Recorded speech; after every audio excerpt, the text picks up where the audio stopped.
First of all, we just found out that the greatest college football coach of all time just retired. And about the same time, maybe even the same day, the greatest pro football coach of all time parted ways with the New England Patriots. Now, whatever Belichick does after this, his run at New England made him a legend.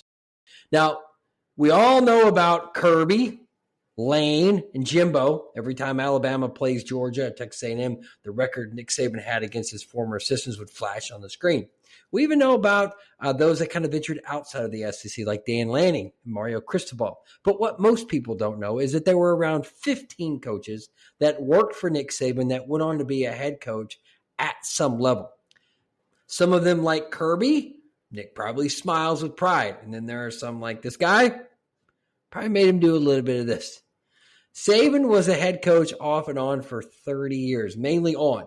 There was that defensive coordinator job he took with Belichick in Cleveland. But that means that Nick Saban had a lot of coaches work for him and go on to do other things. Some went on to do really well, and some of them not so well. The point is, you would never know that they are a Saban assistant. So here are 5 unknown branches of Nick Saban's coaching tree.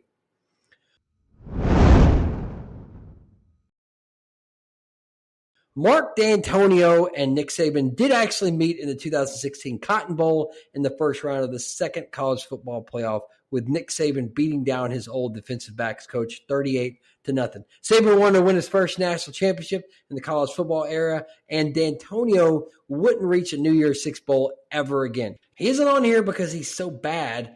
People probably would never associate him as being a Nick Saban assistant. He's on here because nobody would think of him as a Nick Saban assistant. We just focus on LSU and Alabama. However, Mark Dantonio is the winningest coach in Michigan State history, coaching in 6 less seasons than the longest tenured coach. He resigned in 2019, and the school hired Mel Tucker, who was another Saban coach. He would be out 4 years later.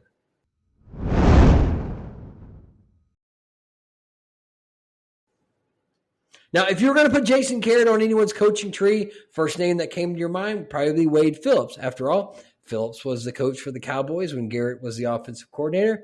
But the guy that gave him his first job in the NFL was Nick Saban. Garrett was the quarterback coach for 2 seasons under Nick Saban in Miami before getting the job at Dallas as offensive coordinator. Then he would go on to coach the Cowboys from 2011 until 2019.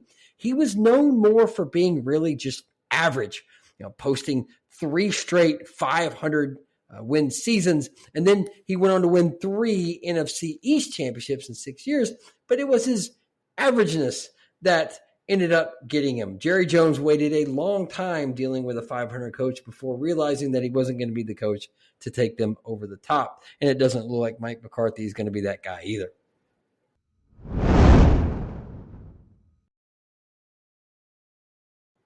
In all fairness, Dan Quinn, probably more of a product of Pete Carroll, being the defensive coordinator of the Legion of Boom, which is the best defense in the entire history of the league in the last decade of the NFL. Notice I didn't put them over the Baltimore Ravens of 2000 or the 85 Bears, but that's not bad company. If you put those 3 coordinators up, though, you're going to see 2 of them have the last name of Ryan. So Dan Quinn is in some really good company in terms of defensive coordinators as well.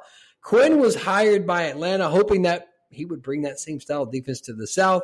Showed a great deal of promise in 2017. He took the Falcons all the way to the Super Bowl against his old coach's mentor, Bill Belichick, just to watch the Patriots come back after being down 29-9 going into the fourth quarter.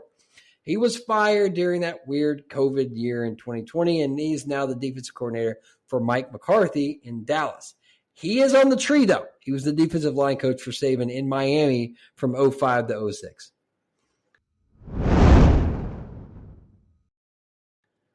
This is a strange one. No, not because of the looks on his face at his introductory press conference when he took the job as the head coach of the Jets, but because he found most of his success in Denver working with Peyton Manning. He didn't coach for Saban in Miami like Quinn and Jason Garrett. Gase worked for Saban as an assistant at LSU. He also got his first job in football as an undergrad with Saban at Michigan State. Now, it's amazing what being the assistant offensive coordinator at Denver can do for your career while you're working for Peyton Manning. Manning had the best statistical season of his career with Gase as his offensive coordinator until they went up against fellow Saban treer Dan Quinn's Legion of Boom defense.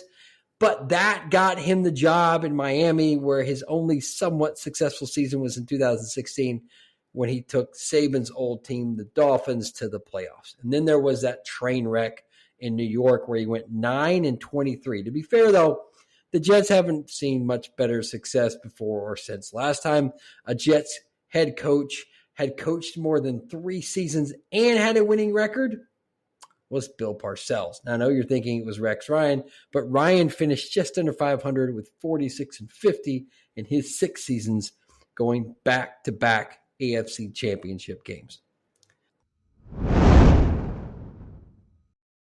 This guy, I'm sure you never heard of, but there's a good chance you're going to hear of it someday. He might not have built James Madison into an FCS powerhouse, but he did carry on the winning tradition into the FBS, or what people like to call the Division 1A football. Cignatti led the Dukes to the FCS championship game, losing in a close one to powerhouse North Dakota State. Unlike North Dakota State, James Madison decided to put their big boy pants on and move up to the FBS ranks in 2022, joining the Sun Belt Conference. Cignatti led them to a tie for the top spot in the East his first season and a 10-1 season in 2023, almost making it to the Sun Belt Conference Championship.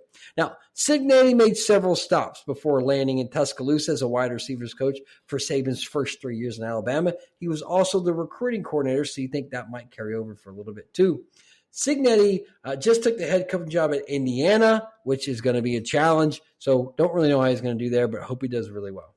Well, that's the list. There are obviously more coaches on Saban's coaching tree, but I felt like a lot of people knew about them. Like, I took the approach of, it kind of shocked me to learn that some of these coaches coached under Nick Saban. And if I'm shocked, I'm guessing you were probably shocked too. So I hope we told you some things that were interesting. And until the next video, have a good one.